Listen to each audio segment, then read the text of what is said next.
Hello, I'm Jamila from Color Me Crafty and welcome to my channel.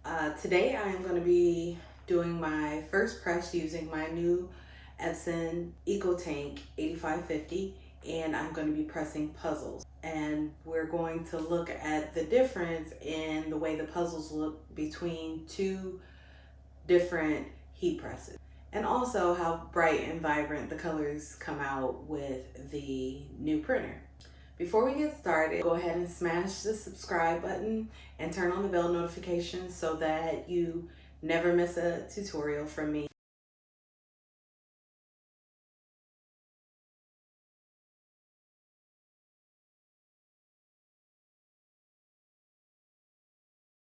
I am going to use the PYD Life Sublimation paper.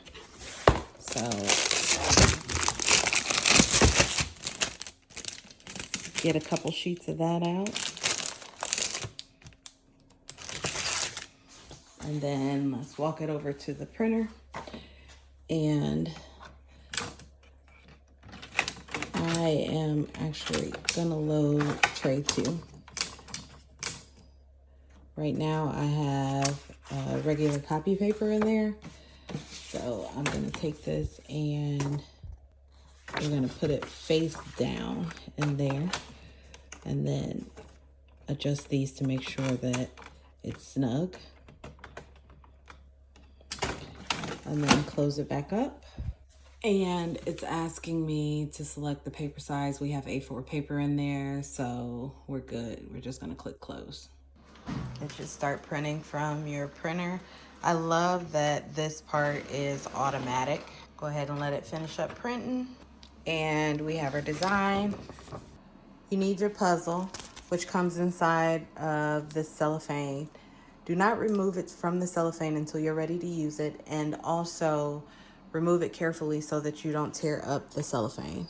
You want heat gloves, scissors, heat tape, and then your print.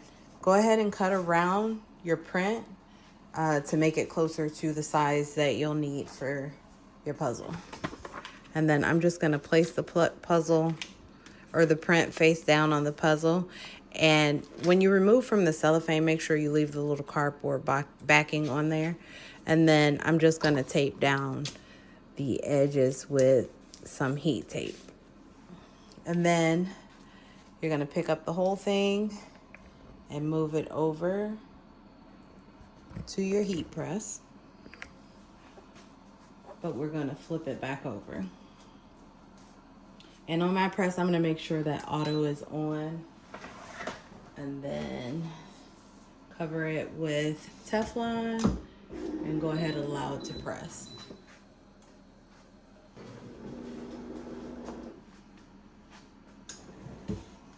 When it's all done pressing, go ahead and pull everything off, and this is where the heat gloves come in handy so you don't burn yourself. You want to make sure that you're removing it in a way that is not going to give you any ghosting. And even though the colors are still pretty bright, I'm not sure that this press gives enough pressure for sublimation. I'm actually going to move over to our other press and let's see if with just a little bit more pressure if we get better coverage, because I can also notice a little bit of ghosting with this print. So let's move over there. All right, our printer is heated and ready to go. I'm gonna lay that in there, put my Teflon on it, make sure that that's all the way in, and go ahead and press. Just tighten it a little bit.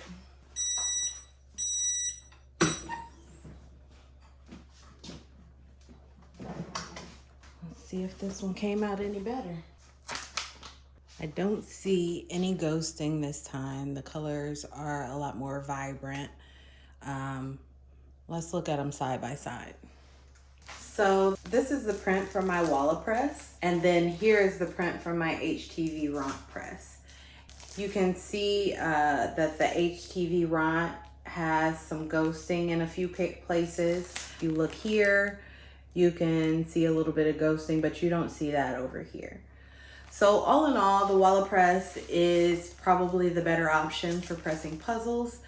I usually use my easy press when I am pressing puzzles, and I think it just kind of keeps it a little bit more